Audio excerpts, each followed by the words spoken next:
sky's not blue.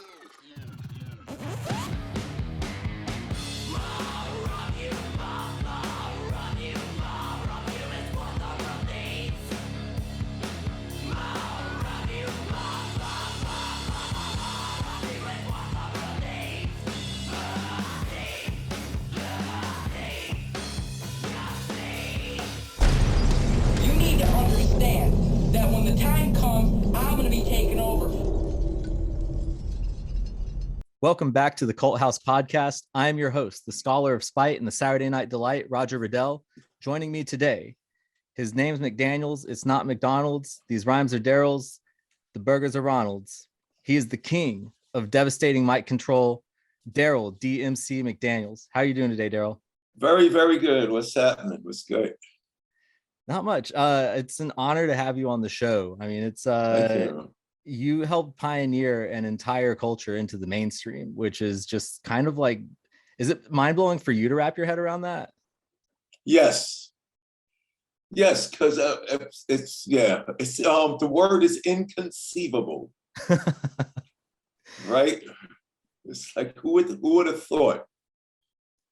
Yeah. I mean, because you were you basically described yourself before as having just been like a nerdy Catholic school kid who was into comic books, and like you became one of the world's biggest rock stars, you know? Right, yeah, and it was all make believe.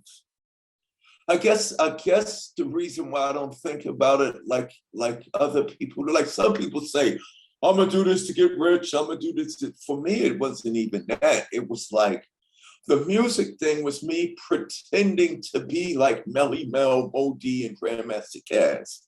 But it's the same way that I used to pretend that I was Captain America with the garbage can lid. Or I take my father's actual work hammer and I was Thor. Or I put my blanket on my neck and I was Superman and Batman. It was like hip hop was, Cool Herc, Cold Crush, Treacherous 3, Curtis Blow, Love Bug, Starsky, Busy. They really did this. I saw it and I was just pretending. It was make believe, how you used to make believe you was Godzilla. You know what I'm saying? It was It's crazy how, but now I learned though that make believe is a powerful, real reality. Because look at the word. Oh, you into that make believe stuff? Yes. Make the world believe it's real and it will manifest. Yeah, I mean, you have to imagine that that you can become this thing before you can ever become it, because you got to be able to envision that end result. Right. And the word pretender, pre means before something happens. Like now I'm really understanding the power of language and imagination, because it's like, all religions, the Bible says, as a man thinketh, so is he. What you behold, you become. It's true. All of this comic book stuff is true. And it's funny how the people that, Riggs Morales, who was Eminem's A&R over at Shady Records for the rise of that great empire, when he met me, we met on some music stuff. Then we found out that we had comic books in common. But the first things that he said to me was like, yo, DMC, you was my superhero, the way you look, the way you sound, your records, like, so I had no idea the superheroes I was living through in the comic books, I was really one of them. You know what I'm saying? It's crazy. Yeah, and Riggs was also who helped you out with your comic imprint, right? Yes, he's the reason why I started the comic book. He said, D, you have to do a comic book. Yeah, tell me about how that all came about, and what that process was like, just kind of putting together that trilogy of graphic novels. Yeah. Well, I went to a music meeting up at Atlantic Records. So Riggs is this big executive up in Atlantic Records. So my manager, his brother was shopping an artist. So his brother comes to me and he's like, yo, DMC, I got this artist. I need your help. I need you to get me a meeting up at Atlantic Records. Because if I call, I'm never getting a meeting. But your DMC, if you call, they'll give you a meeting next week or, you know, a couple of weeks from the, you know, they'll let you in the building for a meeting. And he said, I know you don't want to do this, but Joe, it's me. So I was like, okay, you know, we grew up together. All right, because I love you, I'll do it. So I call Atlantic. Yo, what's up? This is DMC. Who can I meet with about my artist? DMC? DMC, Run-DMC? Yeah, who can I meet? Hold on a minute. Is this really DMC? Yeah, it's Darryl McDaniels, DMC. Okay, hold on. I guess they went and said, anybody want to meet with DMC? And Riggs probably said, oh, me. So they come, you could come up right now. I was like, okay. So I go for the meeting. Like I said, I sit down in Riggs' office and he says, yo, I'm usually very professional. I never fan out. I never act like this. But Joe DMC, man, you was like a superhero, man, the way you look. And he just told me, and I met Jam Master Jay one day. He was the nicest guy from me. I was coming from a Miami music conference and I met Jay in the airport and he was the nicest guy ever. And he just went all in Run-DMC style. And then he said, what was it? He said, I don't want to interview you, but he said, what was it like when you was a little kid? And I said, well, I went to Catholic school my whole life and all I did was read, collect, and draw comic books. And when I said comic books, he said, comic books? I was like, yeah, comic books. He was like, me too. So we didn't even speak about hip hop or music. We sat there for 3 hours and talked about comic books. And at the end of that, he was like, yo, D, you should do a comic book. And I said, nope, not me. You ain't gonna have my fellow geeks and nerds mad at me because, yo, we take this, you know, we take our comic book culture seriously. And he said, why you don't want to do it? I said, I don't want people thinking just because I got a hit record, I could do everything. Because, you know, hip hop has a way of, oh, you get a hit record, you do liquor, you do wine and this and that. I'm not into all of that. I like to stay in my lane. And he said, yo, D, that's very honorable of you, but you're not doing this comic book as DMC the rapper. He said, you're doing a comic book as Darryl McDaniels, the kid that loved comic books before this hip hop. And I was like, wow, I didn't think of it like that. And he said, you know what? I'm gonna do you a favor. So 4 years ago, he took me to the New York City Comic Con. And when I went in there, I saw all the comic books that I had as a kid. I saw all the toys that I had as a kid. I saw all the toys, all the TV shows that I used to watch, Star Trek and Space 1999, and the Munsters and the Brady Bunch and Fred to Flint. It was crazy. So I was like, yo, I'm in. And then he just said, if you didn't do music, D, what you would have been doing? And I was like, I don't know. Like, if it wasn't for hip hop, I was just a kid going to school. And I said, you know what? If I didn't have a hit record, I probably would have became a teacher. He said, that's it. It's an alternate universe. It's Darryl McDaniels, but you don't meet Run. You're not a rapper. You're a teacher who discovers he has superpowers. So 4 years ago, that's how the DMC universe was born. Yeah, and I mean, I learned about you doing the comics through a trip that I made to New York Comic Con. I think it was like 3 or 4 years ago, because I went there a few years in a row before the pandemic. Right. And yep. Yeah, I saw that you were just like in Artist Alley, and I was like, man, that's cool. Like you. Yeah, I'm not famous. I don't want to be in a celebrity role. That's corny. That's like real. I like to be with the creators and with the people, because I'm one of them. Why would I be separated from them just because I got a video and I'm on the radio? Doesn't make sense. Yeah, and I mean, how important has it been to you throughout your career to make sure that you remain grounded that way, and that you kind of maintain the sort of oh, go ahead. No, go ahead. Yeah. Just to be normal, because see, hip hop is different from all forms or other cultures, and it should have stayed different when it got into organized corporate commercial business. Because, you know, when hip hop is, I am one of the people that I represent. So even if I become this highly famous, so-called celebrity known person for whatever it is that I do, it's my responsibility. because I've been blessed with the title to associate my existence with hip hop. Now it's different from entertainment, because what happened with hip hop when it got anything that is culturally relevant to a people, place, community, or a nation will be diluted, polluted, and destroyed once it's commercialized. I don't care what it is, because then you got all of these knuckleheads with these rules that you're supposed to follow just to take advantage of, abuse, and use for profit. So for me, when I heard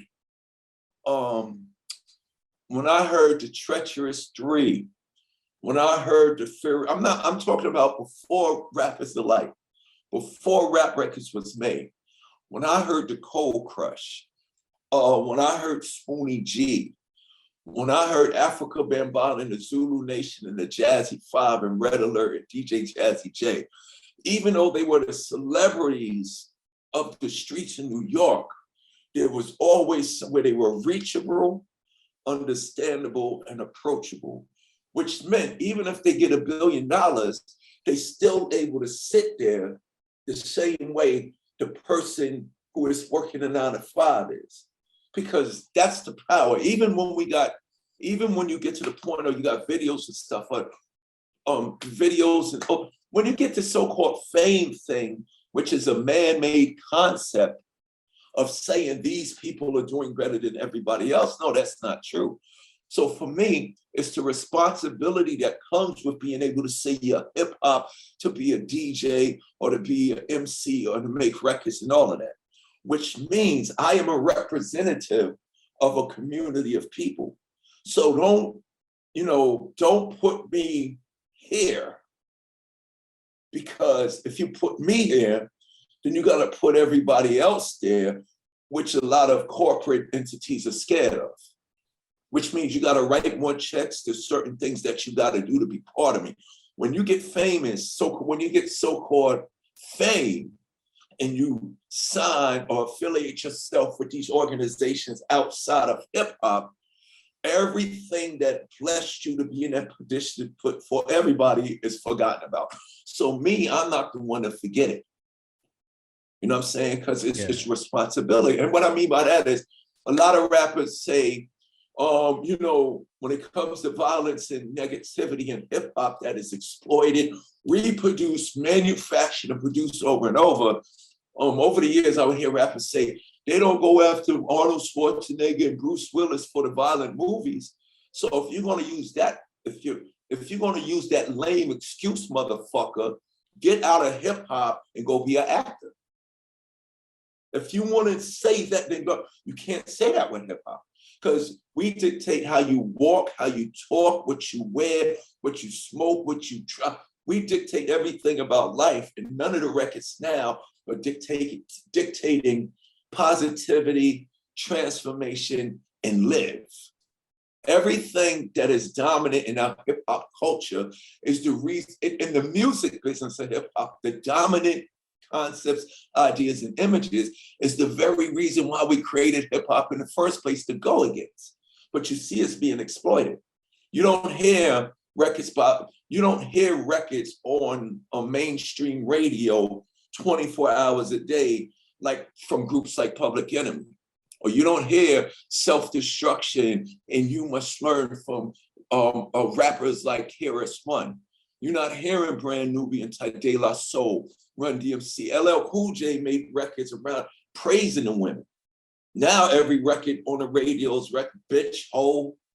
Come on, so what is the little girls that's gonna hear these records? There's no women, there's no fully clothed women calling themselves queen, like Queen Latifah, or MCs like MC Light, putting dudes to shame.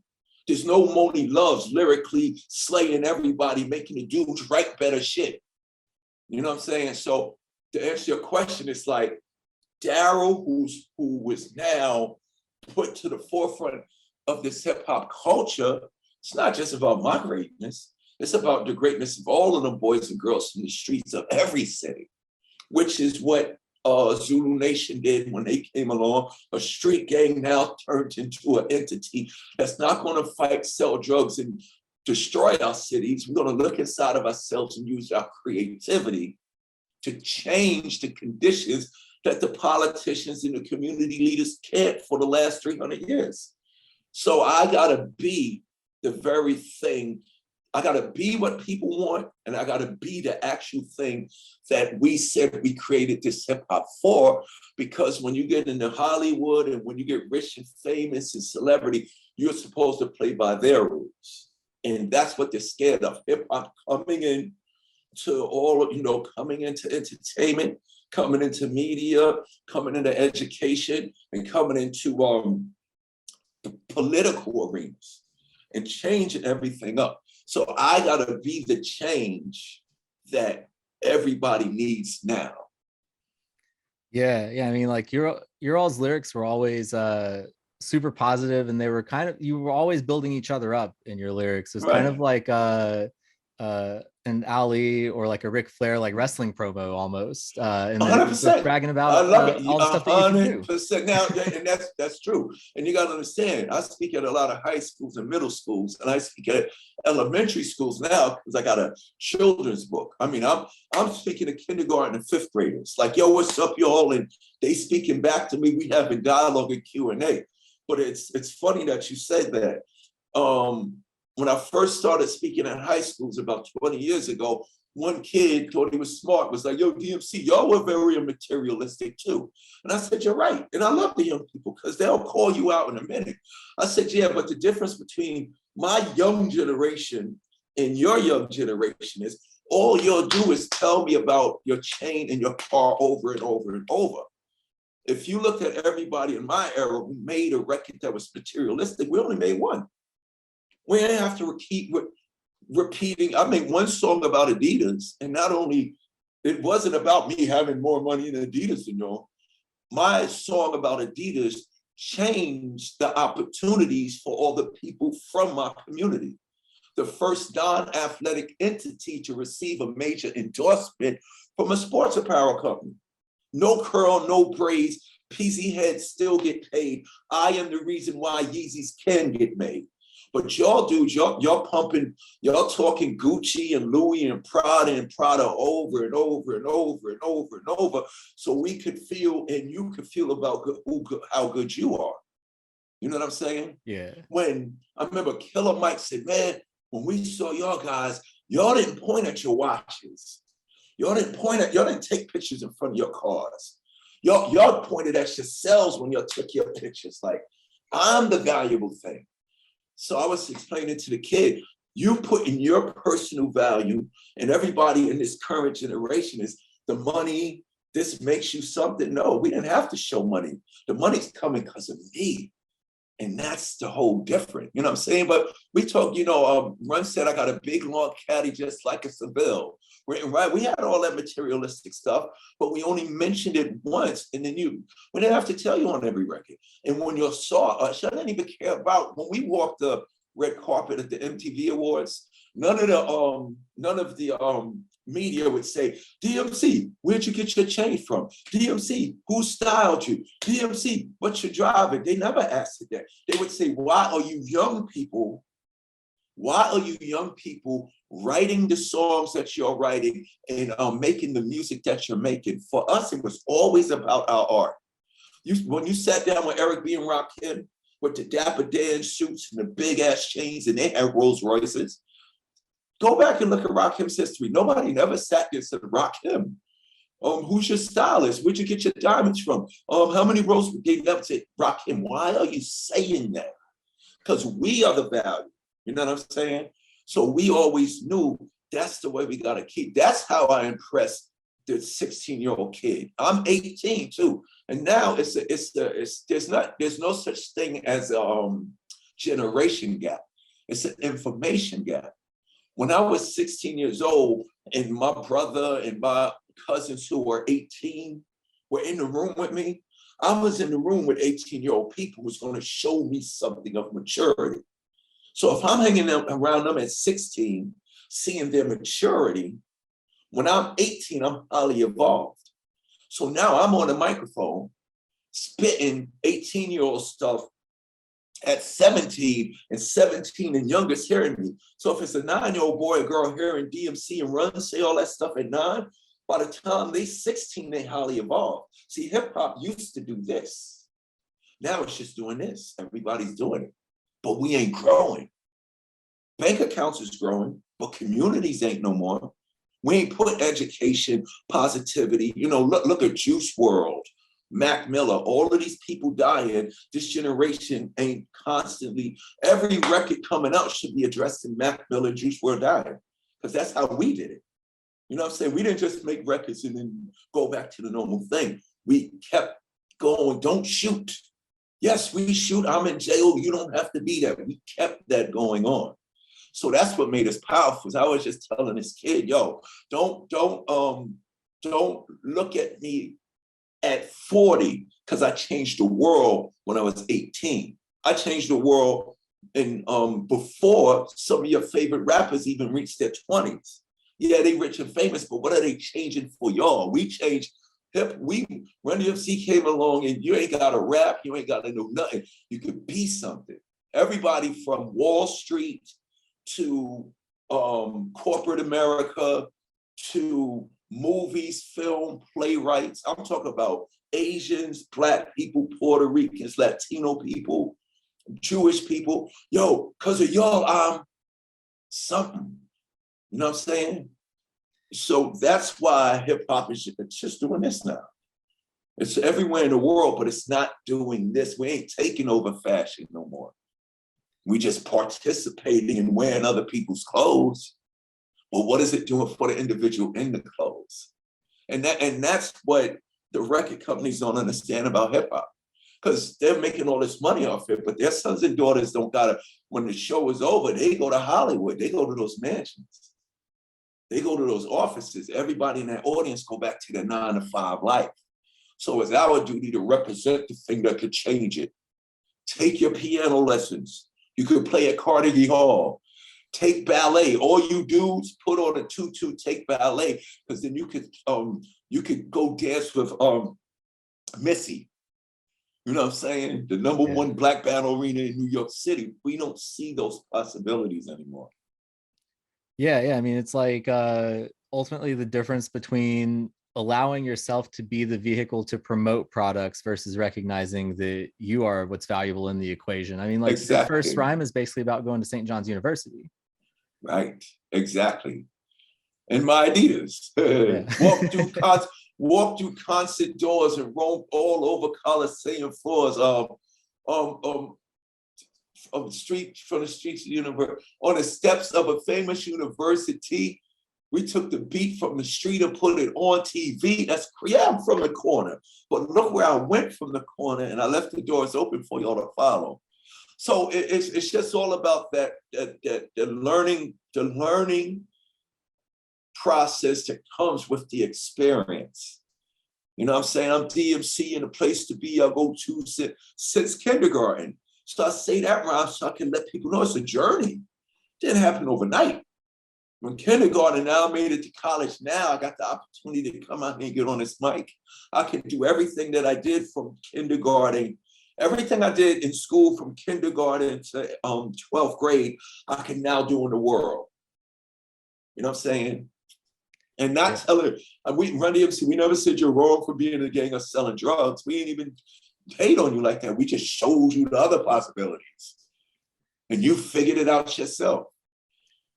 Yeah, because I mean, I've heard you mention before that like the difference between y'all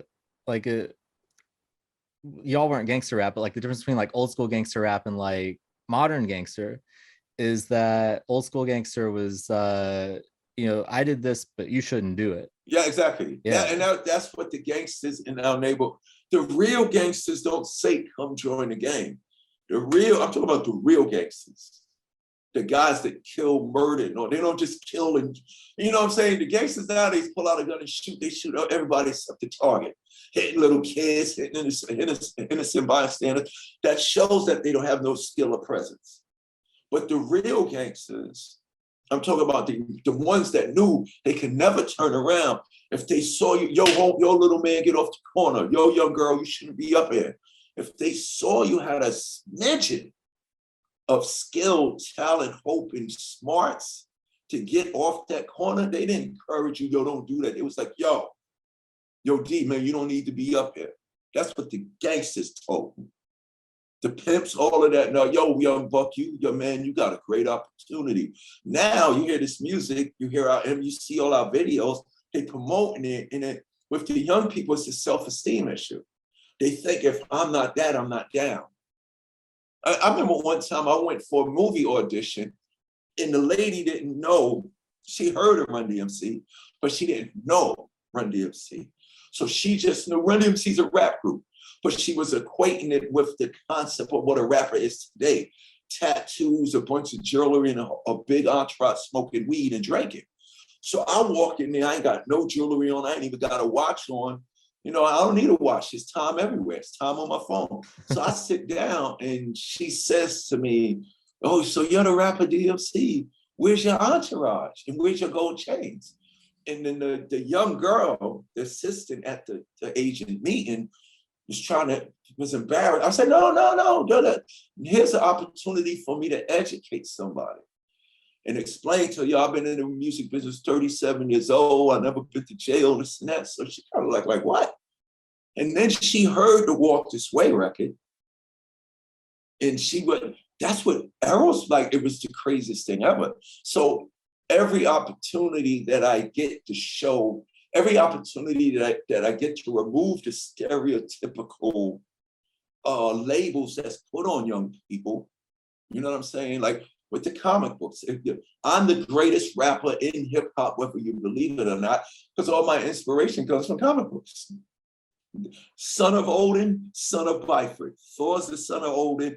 Darryl's the son of Bifrost. Thor is from Asgard. He got a father named Odin, a brother named Loki, and he got a hammer. I'm Darryl. I got a father named Bifrost. I got a brother named Al, and I got a microphone. So I am the son of Bifrost, brother of Al. Banner's my mother and runs my pal. It's McDaniels, not McDonald's. These rhymes are Darryl's, those burgers are Ronald's. I ran down my family tree, my mother, my father, my brother, and me. I always put real shit in front of your face. Yeah. And people go, no, that's so crazy. You know what I'm saying? Yeah. So it's all about presence, presentation, and representation. You know what I'm saying? Which has a more powerful effect to somebody listening, because now that little kid, you know, that lives in Baton Rouge might be thinking, man, the only way out for me is to play basketball or be a rapper. Now he's like, yo, I like to draw. You mean I can draw cartoons and get millions? Yes, you can.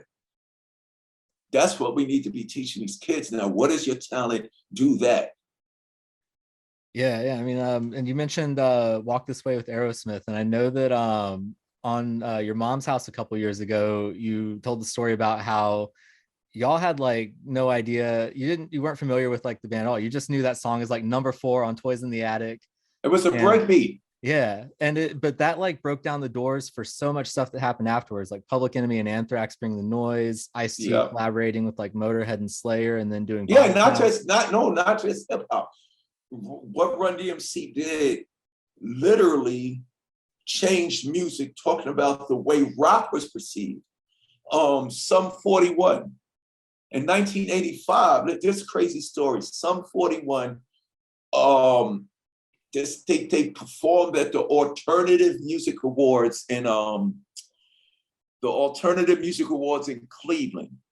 This was 2000 something. It was like 2016, something like that. So it was Sum 41's first show back in the continental United States. Because remember, Derek went through his substance abuse problems and all of that.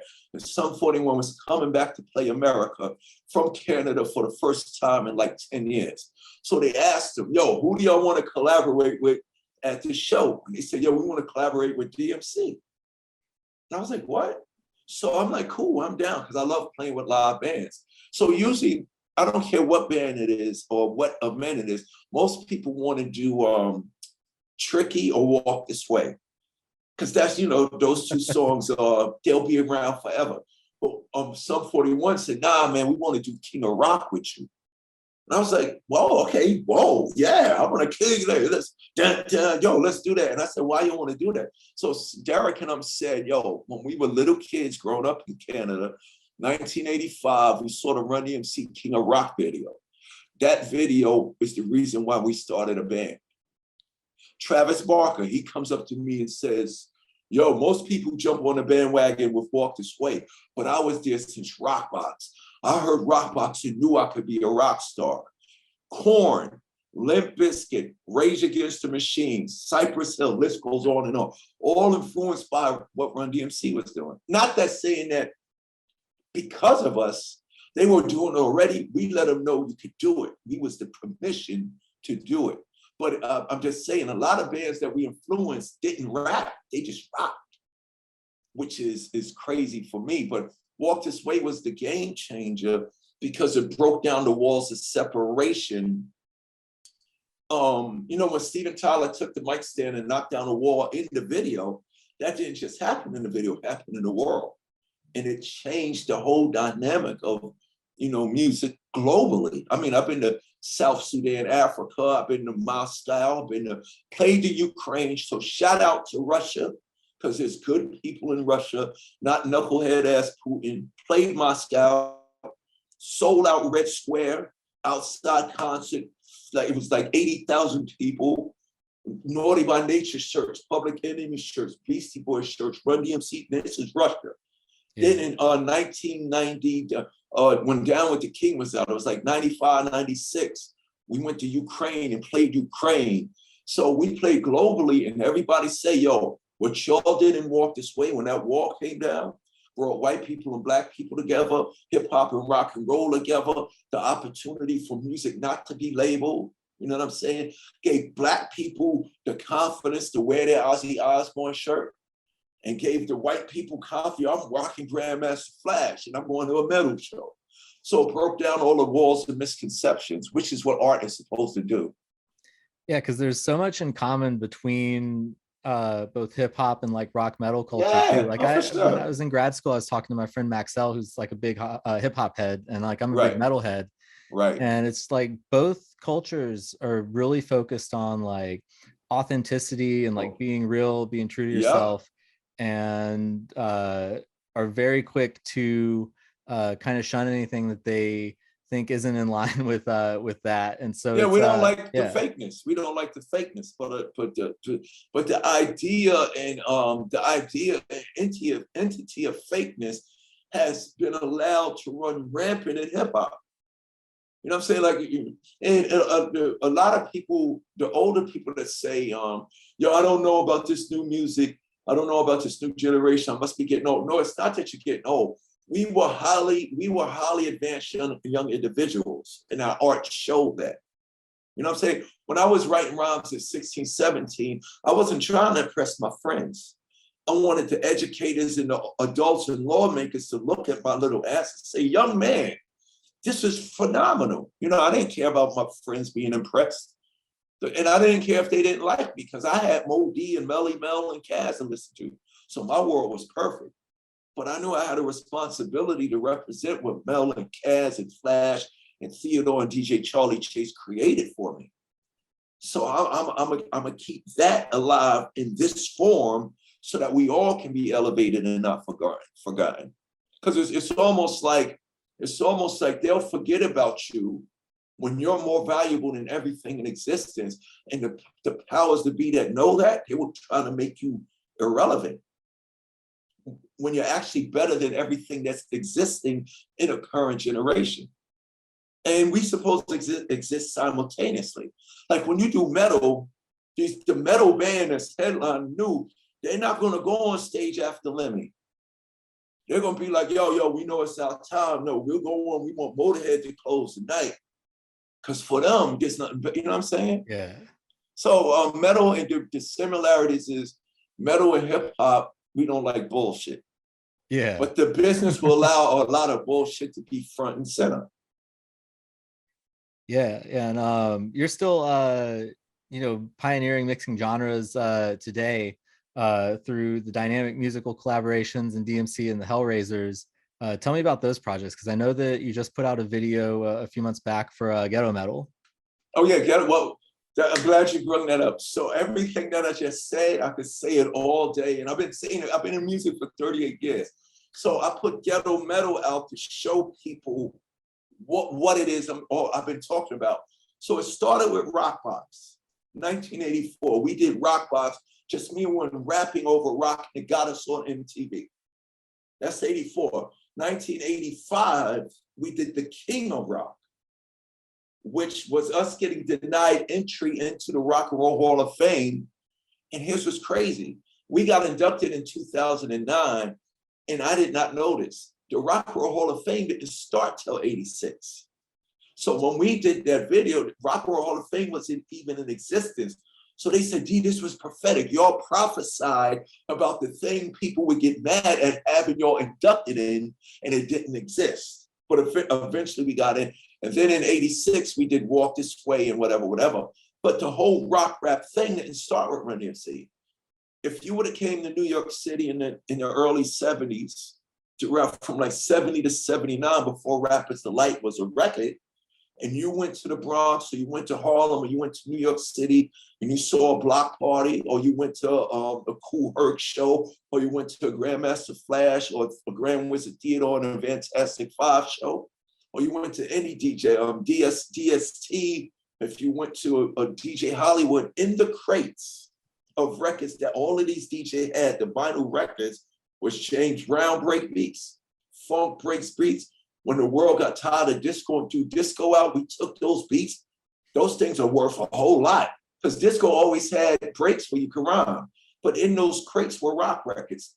Aerosmith, Queen, Rolling Stones, Sharon, Rush, Johnny Cash, so many rock beats. Later on in the 80s, metal, Metallica, all of these records. You listen to a BC album, Led Zeppelin, when the levee breaks, boosh, gash, boosh, goosh, gash, goo. So before Run-DMC was doing it on MTV and on record, you come to New York City, we throwing on, I just knew the album with the toys on it, number 4, because that beat and that guitar is funky. Yo, I can freestyle over that. So rock has always been a big part of hip hop. You know what I'm saying? So Run-DMC was just a representation of everything that was already happening. So when I did Ghetto Metal, which is out now for everybody listening to hear and share with your friends, because it's one of the best records of the year. And for what it is, I mean, I'm not talking this because it's me. What it is, records like this that are still this dynamic, this good sounding, and this unifying, these should be performances on the Grammys and American Music Awards. I understand showing Drake and everybody now, but if DMC is still, you see, they still invite Paul McCartney. They still invite all of the Stevie Wonder to play. Why we ain't getting invited? You know what I'm saying? So I said, let me do something about that. Let me make a record now and then show, you see, it sounds like a Van Halen record that I used to sample. Like I wanted it to sound like the rock record I used to actually rap over before I started making Rockbox and King of Rock. So the tribute is not a DMC record because of Rockbox and King of Rock. The tribute is to all the vinyl records that made a DJ in hip hop possible, so that an MC, not a rapper, could say his rap. So Ghetto Metal is the reason why we did what we did, that led to PE and Anthrax coming together. These things are always in existence, but people overlook it. So, you know, I want to come do Ghetto Metal at the Grammys this year.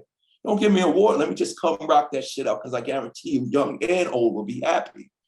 Because people think, oh, it's a 70s rock sound and it's the 80s old school. But the 70s rock sound and the 80s old school is eternal.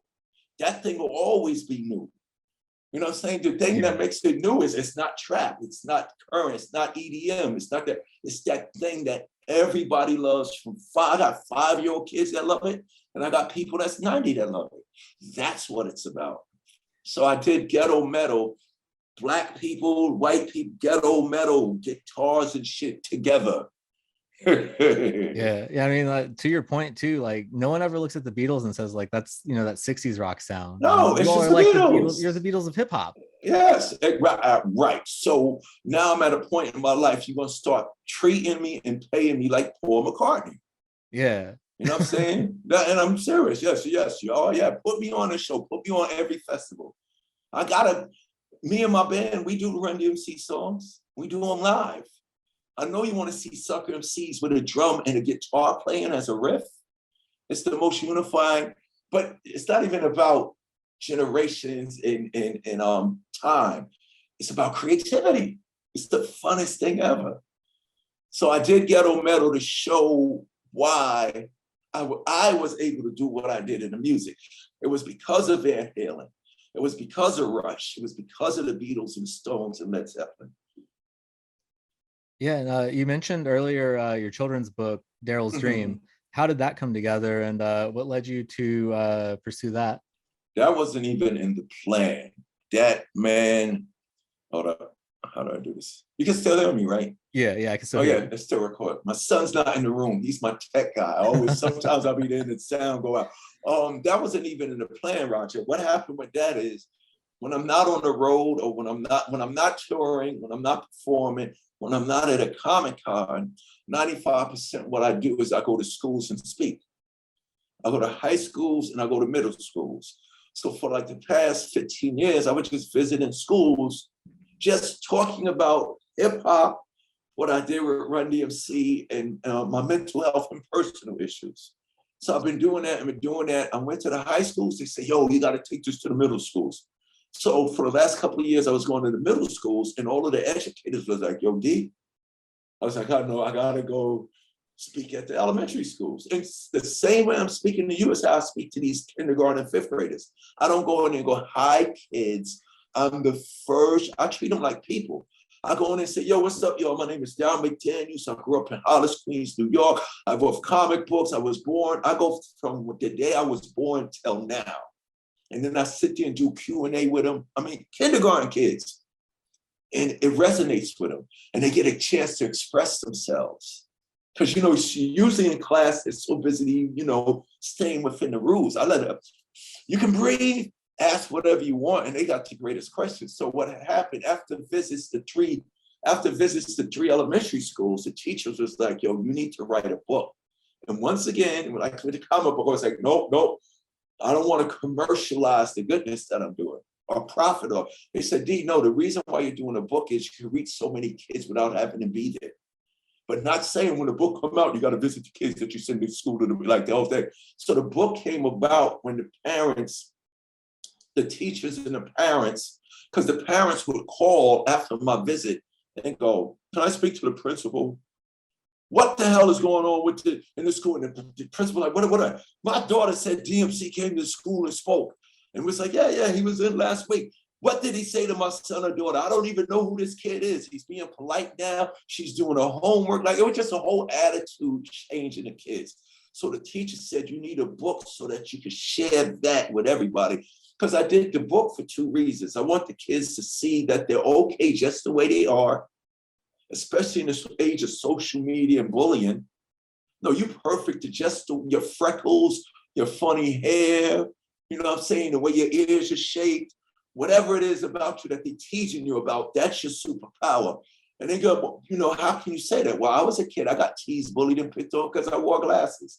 I got teased, bullied, and picked on because I loved comic books. I got teased, bullied, and picked on because I went to Catholic school. I got teased, bullied, and picked on when I was around all the black people, and I was the only light-skinned kid there. I got teased, bullied, and picked on because of my differences. But when you're hearing my records now, everything I got teased, bullied, and picked on, I rhymed about on a record. To the point so powerful about my glasses that people that don't even need glasses want to wear glasses now.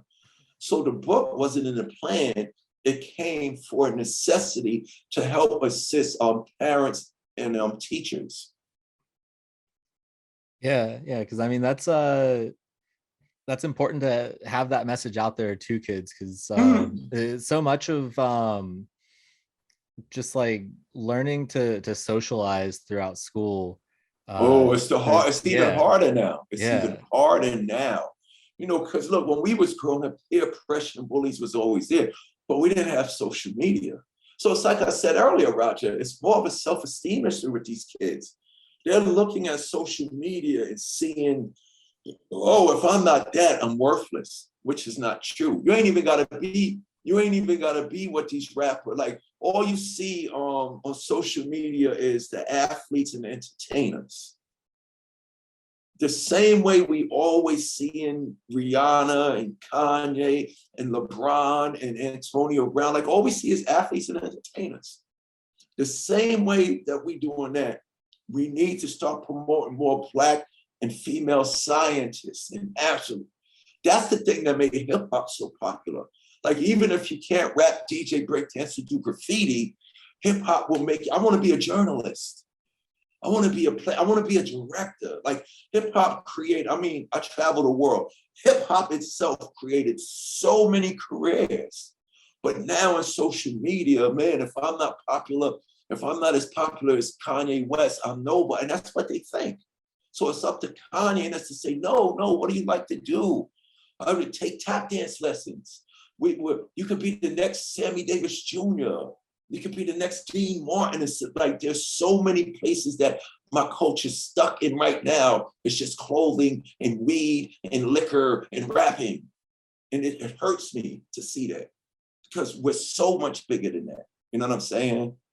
Yeah. The possibilities are endless. So I did the book to let the kids know dreams do come true. Look at me. I was pretending to be the king of rock and it came true. I got records with Joan Jett. I got records with Sammy Hagar. May 31st, I'm dropping a song called She Gets Me High, which is a Ram Jam Black Betty remix. Travis Barker on drums, Mick Mars from Motley Crue on guitar, Sebastian Bach on vocals, and Duff McKagan from Guns N' Roses on bass, and DMC on a microphone. It's gonna be the funnest thing ever. Dreams do come true. So I did Darryl's dream because Darryl's dream isn't just his dream, it's everybody's dream. And what's crazy, Roger, is every time I do a news morning show, every time I do a podcast, every time I do an interview for the book, adults go, yo, this is the most inspiring thing ever, D. I'm gonna read, grown-ups say, I'm gonna read your book every day before I leave the door to go to work. Because it's letting you see the possibility of your dream. Run-DMC, even I was explaining to people last week, even though you saw how dynamic me, Run and Jay were, when you saw Run-DMC, you saw dynamic and power, but you didn't see celebrity. You saw something that you could relate to. Man, that guy Jay is so fly, I can relate. He's like my uncle. Man, that guy Run, man, he's just like my brother who never shuts up. You know, Run swag. Man, and I like the quiet guy with the glasses, man, because he don't say nothing. But when he get on that stage, when you saw Run-DMC, you saw yourself, which is very important. So I say, if you listen to my first rhyme, and I remember Nas, Cool G Rap, Bumpy Knuckles, and Ice-T and Wycliffe telling me, I'm not like when we started out with this, I said it's inconceivable. Nas, Cool G Rap, Bumpy Knuckles, Ice-T and Wycliffe telling me how dope I am. Like that was hard to get from them. And it was like, nah, D, but some of your rhymes, man, this and that. So I just always wanted to make those rhymes that would make, oh, yo, to see the possibility, like when Eminem inducted us into the Rock and Roll Hall of Fame. And I gotta tell kids, yeah, Eminem's great, but he inducted me into the rock. Really?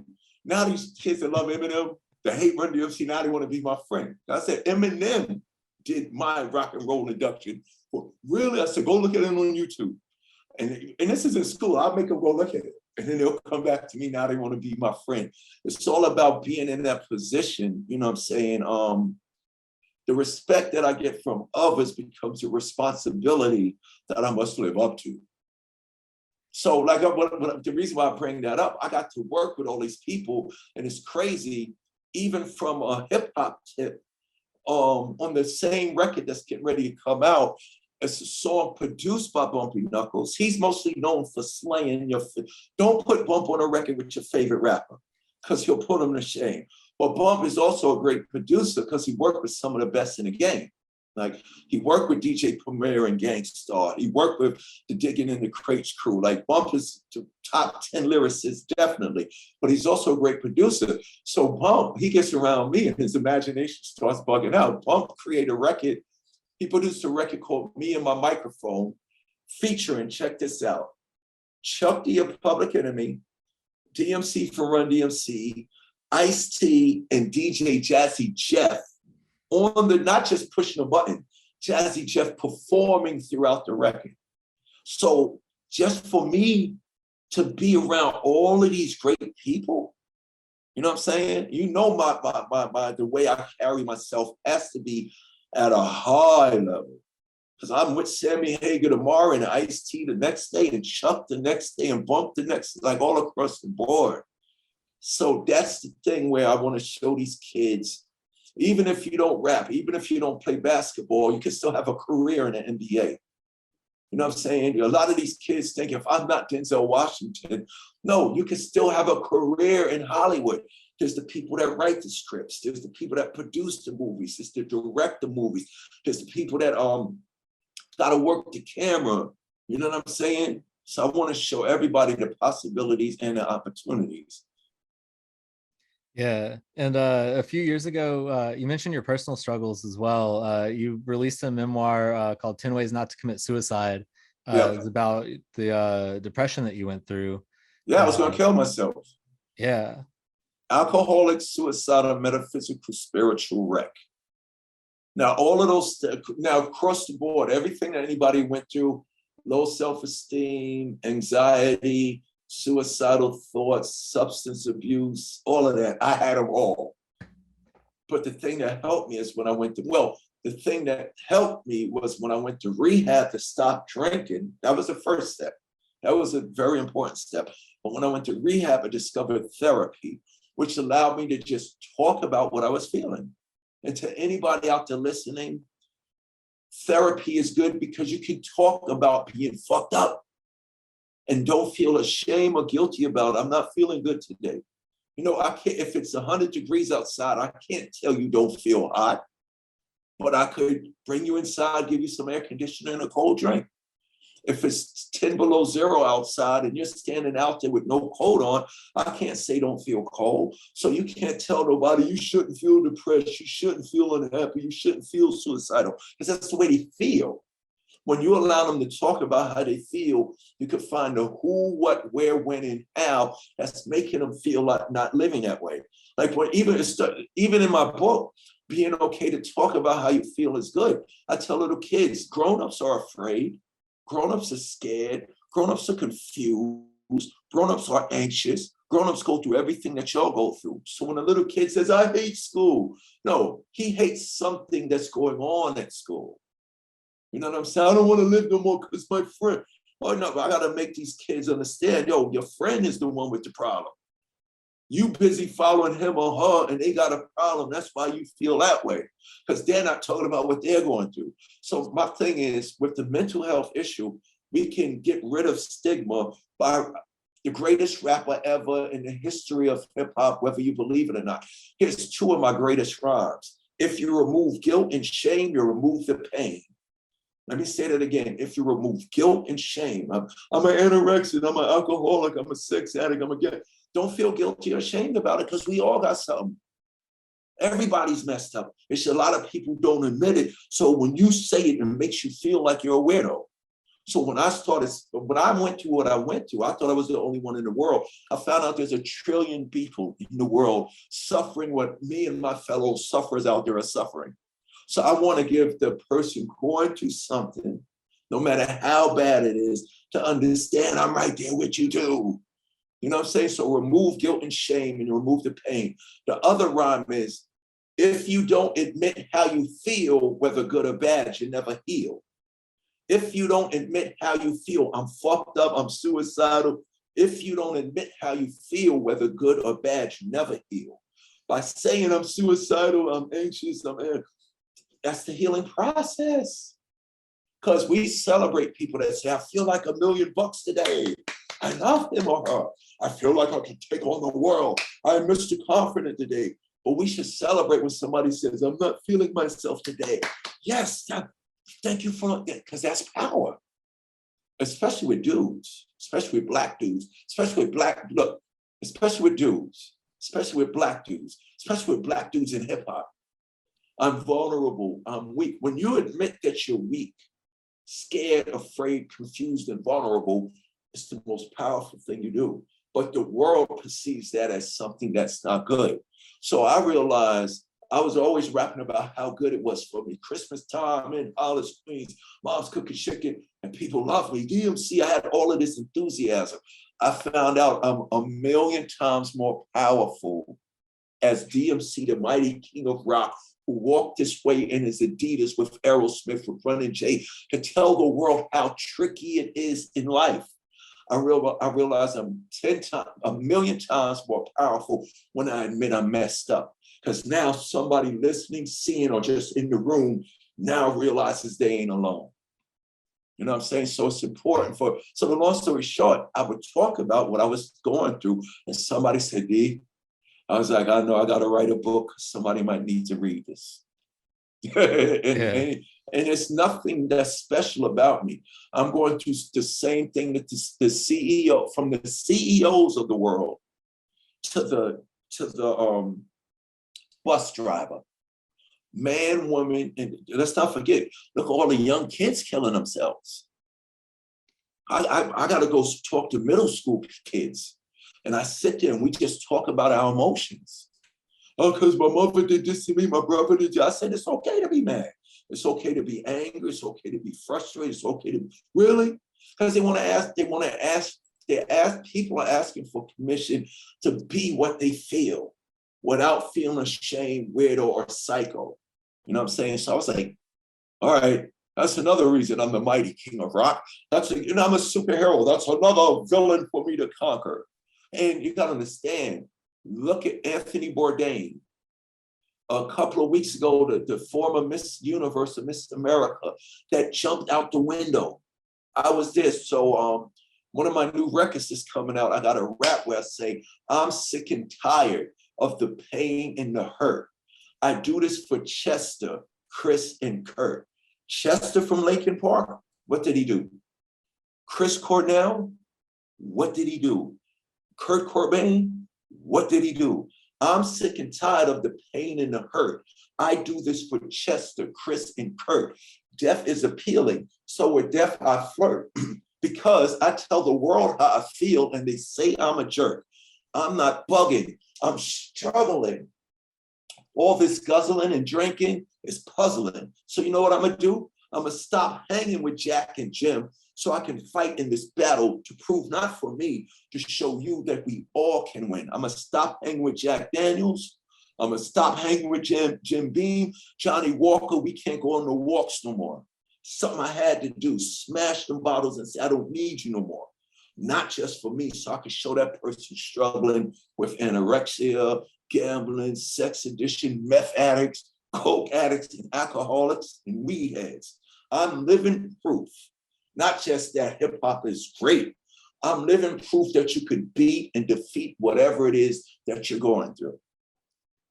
And I'll go to your city, I'll go to your school, I'll go on TV. I went on TV with Dr. Oz, and I keep it real. I ain't going from psychology books or the Bible or any religious books.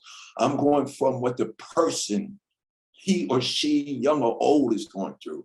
And they go, whoa, you could do that? Yes, you can. Look at me. Even if I gotta admit I'm fucked up every day for the rest of the day of my life in therapy, by the time you live up, I just want people to live.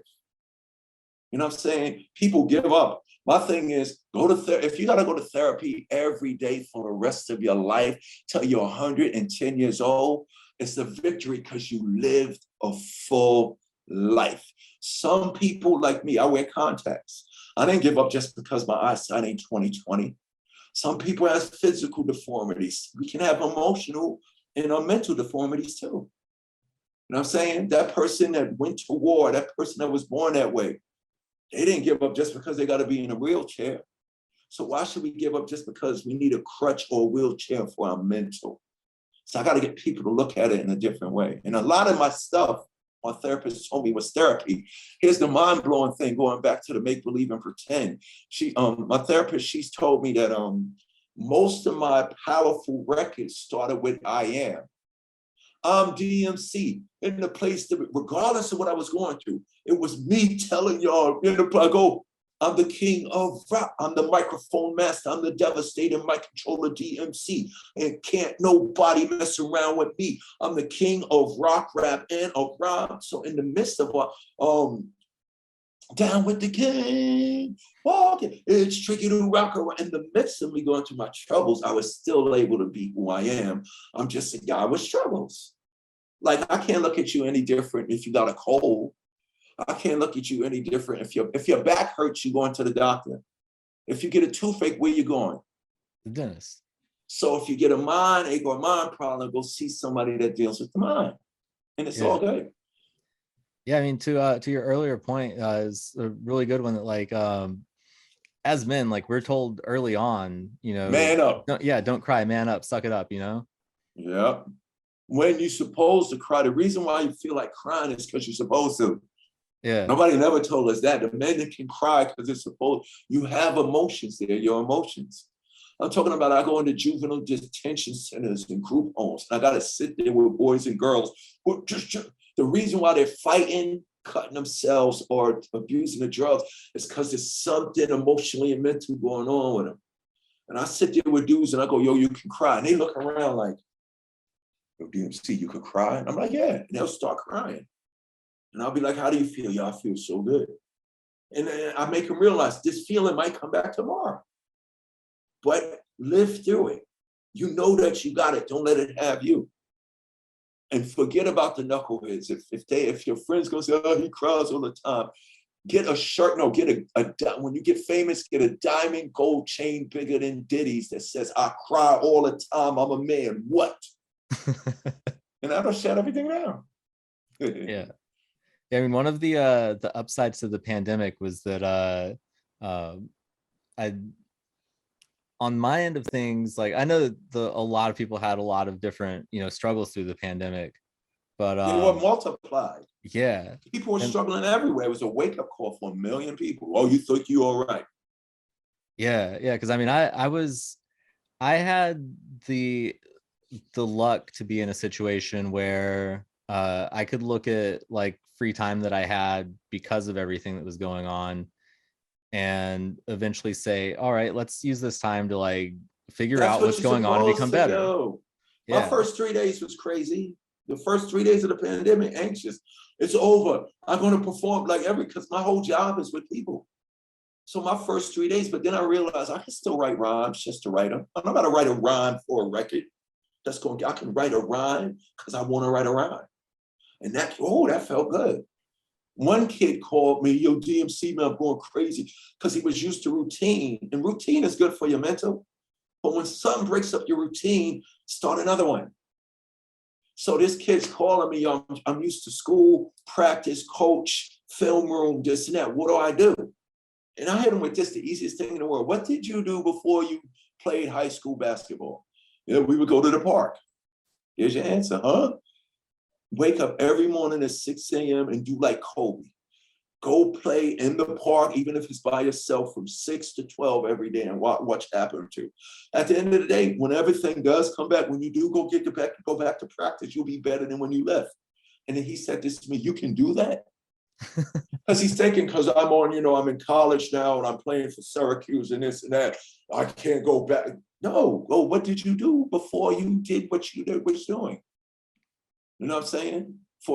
Pick up the guitar and just play it. Can't go to the studio, no, play. It'll give you that feeling that you get when you're up on stage in front of people. So, and if that don't work, try something new. I would probably tell them, why don't you try crocheting or something?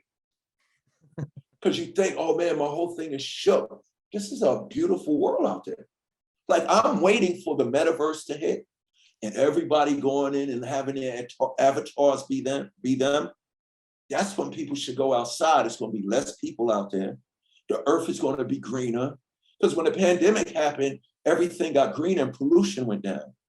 The ozone layer filled back in. Now it's on its way to go back out. So now this metaverse thing is coming, which is cool. The metaverse is cool.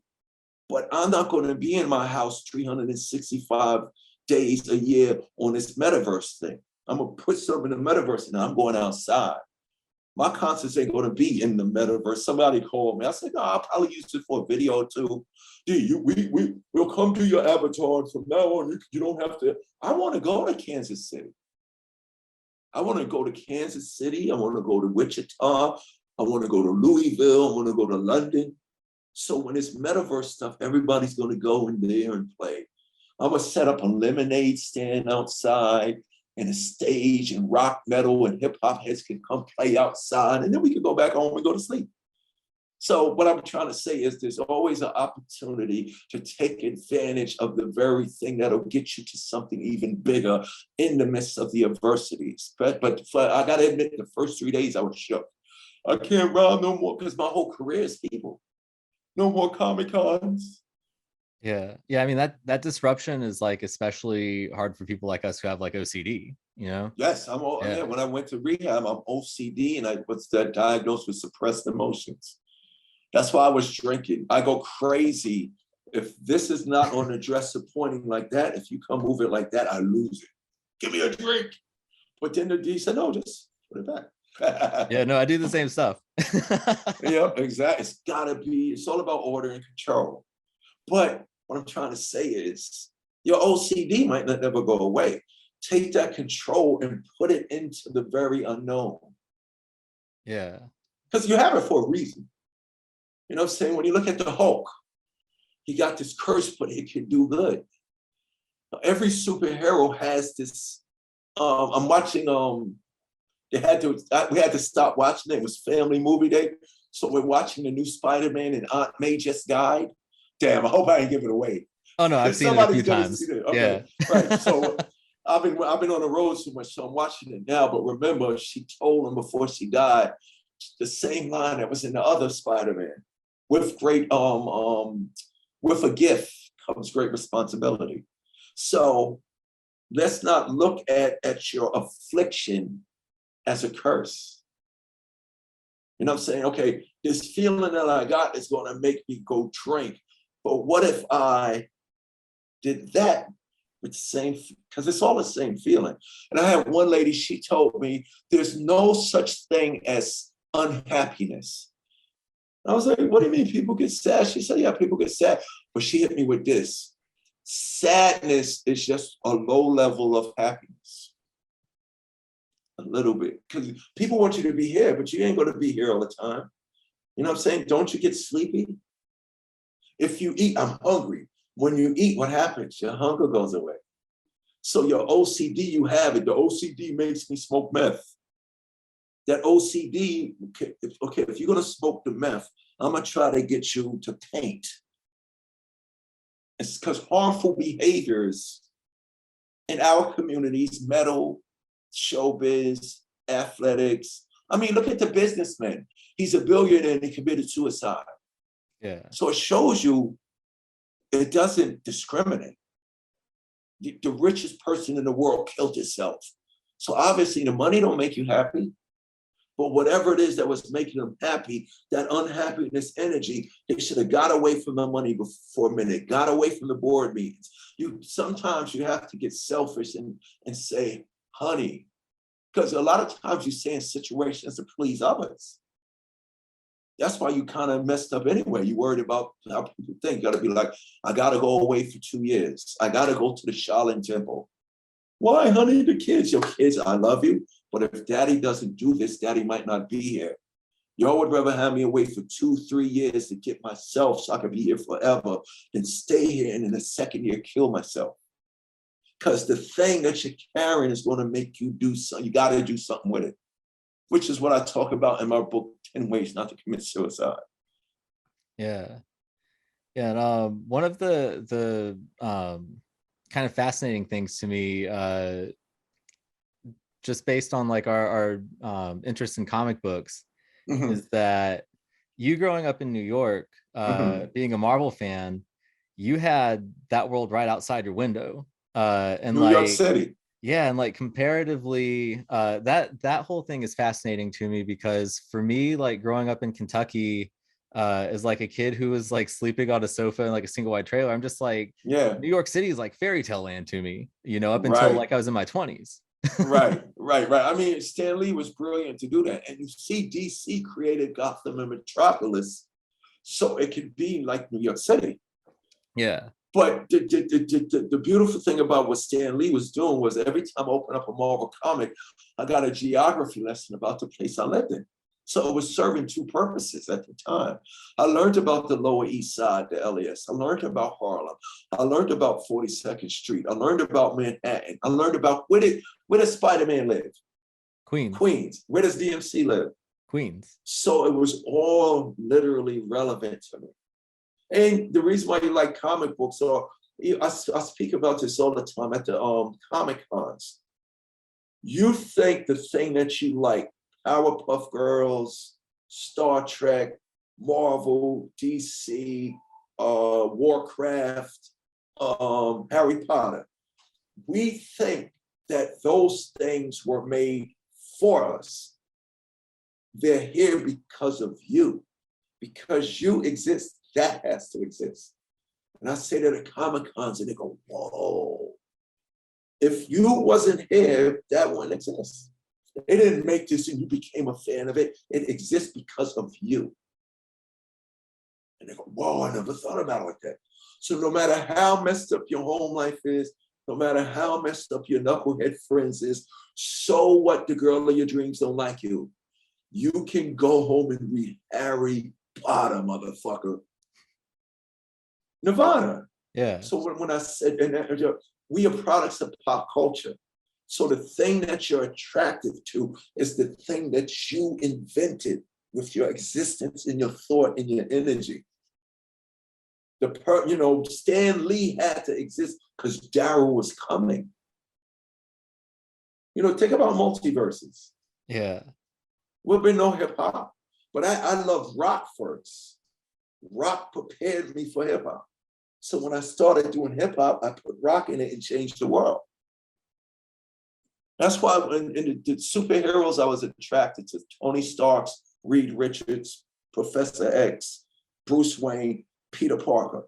The only time I saw smart, awkward, educated people with problems that were badass was in the comic books. So I pretended and became, with my imagination, actually what I was actually already like.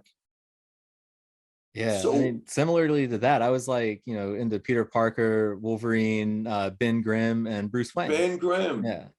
We did a one-off issue for Guardians of the Galaxy. We teamed Ben Grimm and Groot. This came out maybe 3 years ago. Ben Grimm and Groot went on a mission and crash landed in the Lower East Side and had to fight Plant Man. This is the coolest thing ever, you know what I'm saying? Yeah. So I'm gonna have to go dig that one up. Yeah, it's the Guardians of Infinity issue that we did. It was about 3. You could punch it. Grimm and Groot, Guardians of Infinity. Yeah, it's the coolest adventure ever.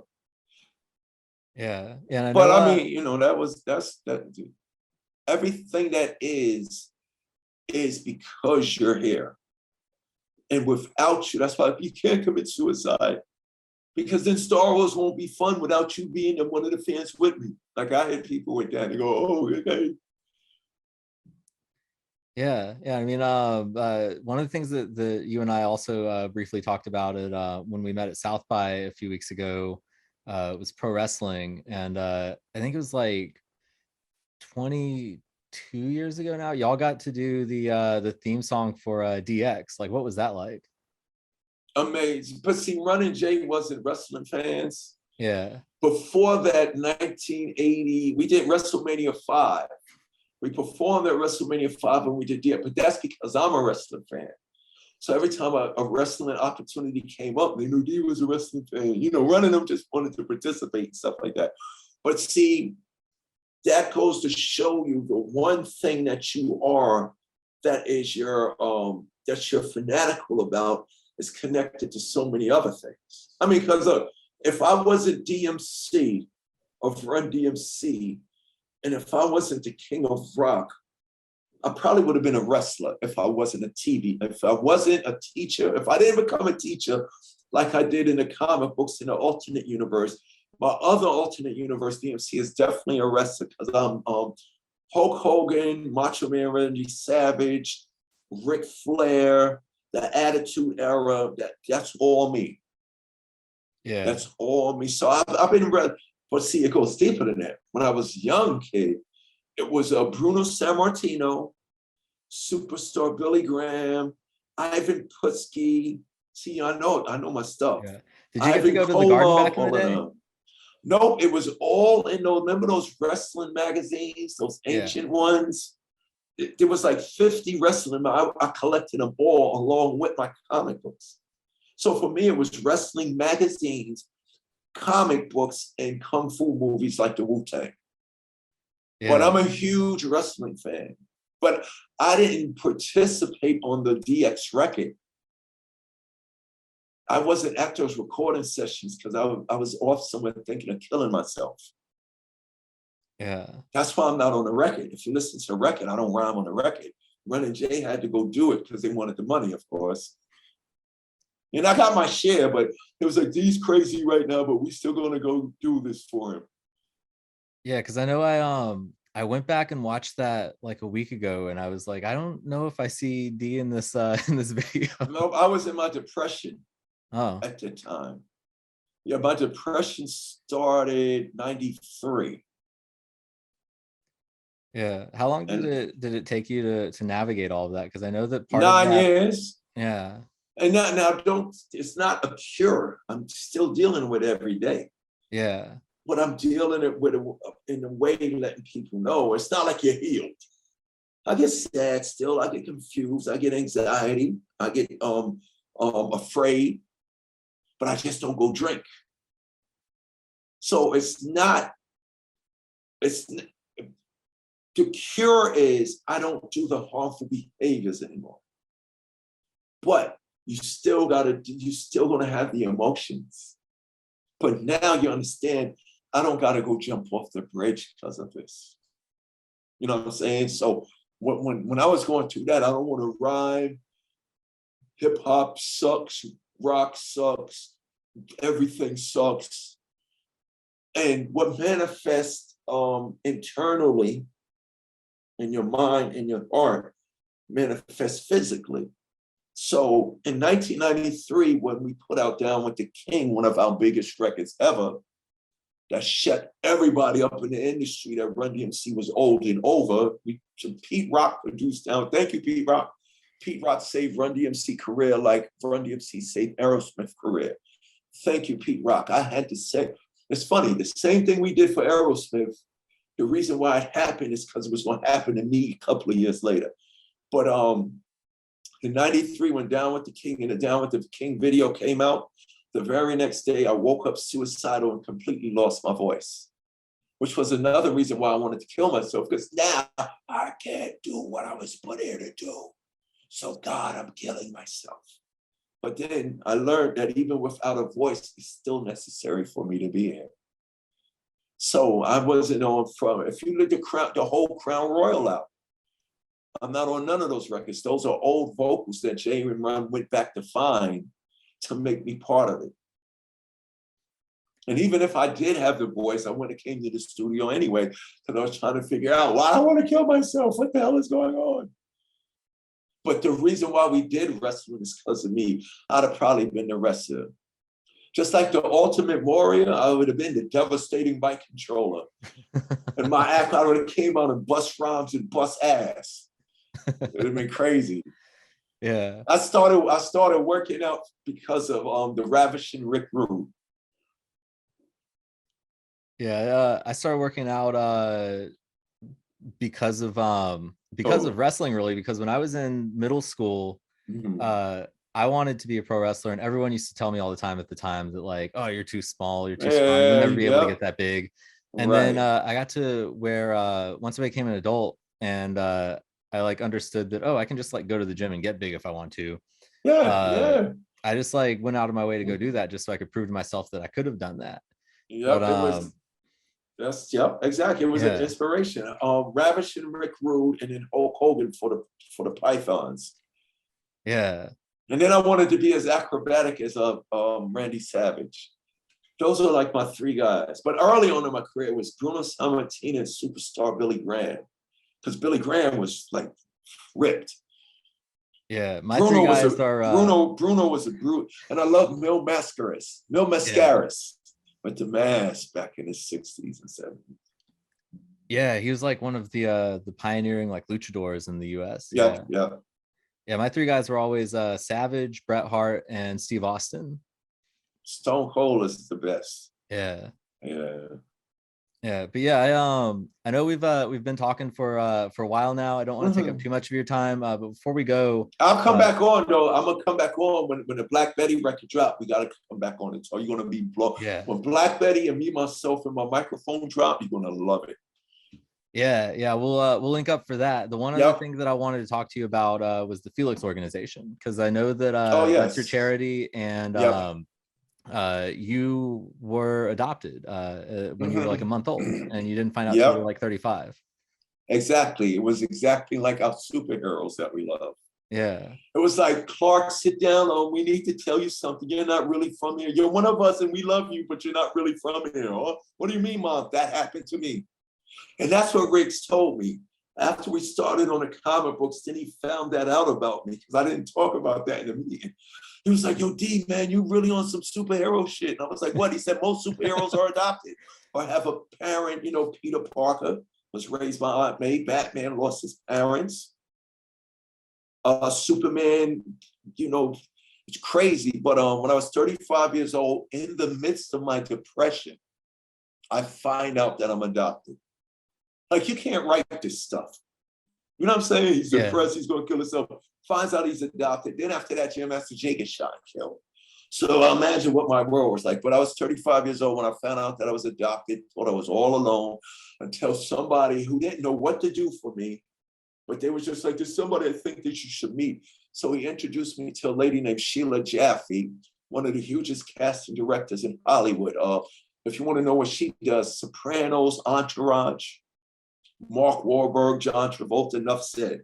So she knew she was adopted since she was 14, but her depression came about when she was doing a search for her birth parents. It kept hitting dead ends. She was looking for her birth parents and it wasn't going good. I just found out at 35, so this friend just said, y'all should get together, and it worked. So we got together, we decided to take our coincidences and put a purpose to it. So 15 years ago, FelixOrganization.org.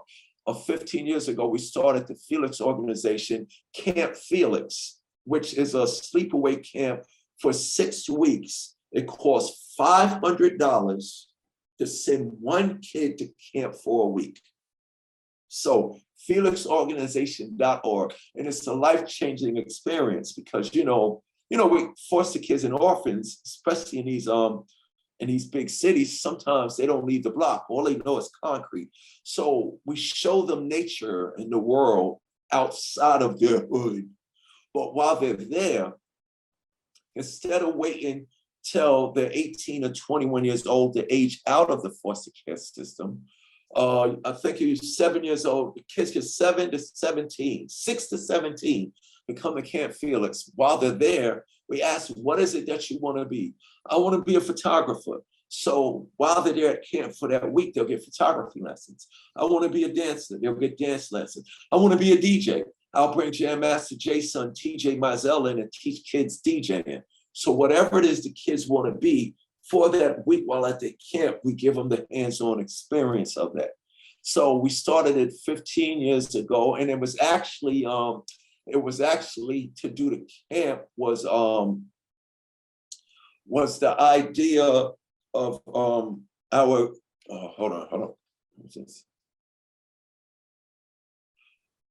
What it was actually the idea of a famous person, a smart guy. Michael Lang, the founder of Woodstock, was like the father of Felix. He was like, hey guys, why don't you do a camp in the state?